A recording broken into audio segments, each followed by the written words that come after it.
À des années-lumière, si j'ose dire, des conceptions cinématographiques d'un Sidney Pollack, existe et se développe un autre cinéma, ou mieux, un cinéma autre, un cinéma différent, c'est son nom, cinéma auquel le dernier festival de Toulon avait consacré une de ses sections. Marguerite Duras et Dominique Noguez y siégeaient en tant que jurés, et tous deux vont tenter pour nous de le définir. Non, avant de demander à Marguerite Duras comment on peut définir le cinéma différent, je voudrais souligner ce que ce terme a d'absolument paradoxal. Parce qu'en somme, ce que nous appelons cinéma différent, c'est tout simplement le cinéma même, le cinéma dans ce qu'il a de plus vivant et, si vous voulez, de plus novateur.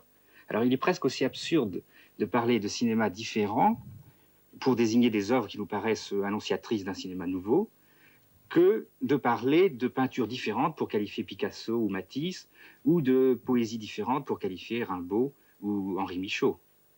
Si vous voulez, le cinéma différent, d'un certain point de vue, c'est l'autre, c'est le cinéma commercial, c'est-à-dire le cinéma qui envahit les lieux comme les Champs-Élysées, le cinéma dominant. Alors cela dit, je crois que Marguerite Duras a une autre définition à proposer. Oui, moi je suis tout à fait d'accord avec Dominique Noguez, je l'appellerais le cinéma. Vous parlez... Le cinéma différent, c'est le cinéma. Finalement, les cinéastes qui font vraiment du cinéma comme on fait de la littérature ou comme on fait de la peinture, préfèrent qu'on ne donne aucun adjectif. Cela dit, on peut quand même donner si vous voulez, quelques définitions. Ce cinéma dit différent, il me semble qu'il a au moins deux particularités. D'une part, c'est un cinéma qui ne recherche absolument pas le profit, qui n'a absolument aucun souci de rentabilité, qui, à la limite, est fait pour quelques amis.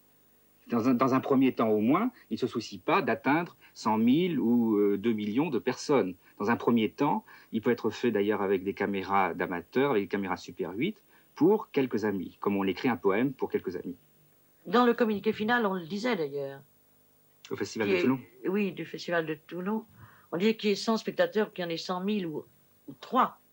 Ce n'est pas ça qui fait la définition d'un film, du cinéma dit différent. Je crois que c'est un phénomène politique qui est à la base de ça. Si vous voulez, moi, je suis passé à faire du cinéma par lassitude devant le cinéma de consommation. Pour ne plus le subir, si vous voulez. C'est un acte politique, faire du cinéma différent. C'est un acte de rupture, de refus. C'est un acte de libération. C'est indéniable. Ouais. Aux États-Unis, dans les années 60, est né ce courant qu'on a appelé le cinéma underground. C'est en partie parce qu'un certain nombre de jeunes réalisateurs qui étaient pleins d'idées, qui étaient souvent quelquefois des peintres, des poètes, se sont aperçus qu'ils ne pouvaient absolument pas s'exprimer à l'intérieur du système. Qu'on leur demandait de faire un certain cinéma selon certaines normes qui ne leur convenaient pas, qui les bridaient. Eh bien, leur mouvement, qui était un mouvement parallèle, ça a été un mouvement de libération. Et ça ne se passe pas qu'aux États-Unis, ça s'est passé effectivement dans tous les pays d'Europe. Et ça prend évidemment des aspects plus ou moins politiques, plus ou moins engagés selon les pays, mais c'est un phénomène effectivement international et qui revit depuis les années 60. C'est un cinéma c'est un cinéma de minorité, de l'oppression. Et cette oppression peut être aussi cinématographique, c'est ce que je disais, c'est ne plus subir le cinéma, ce que j'appelle personnellement le cinéma du samedi. Le cinéma de la société de consommation qu'on subit depuis très longtemps. D'ailleurs, maintenant, il y a une sorte d'interaction. Le cinéma différent influence le cinéma commercial. Ça, c'est encore un autre chapitre. Je ne sais pas, je crois qu'il faut que les gens puissent voir du cinéma différent. Peut-être par hasard au départ, mais qu'ensuite on n'intervienne jamais pour les forcer à en revoir.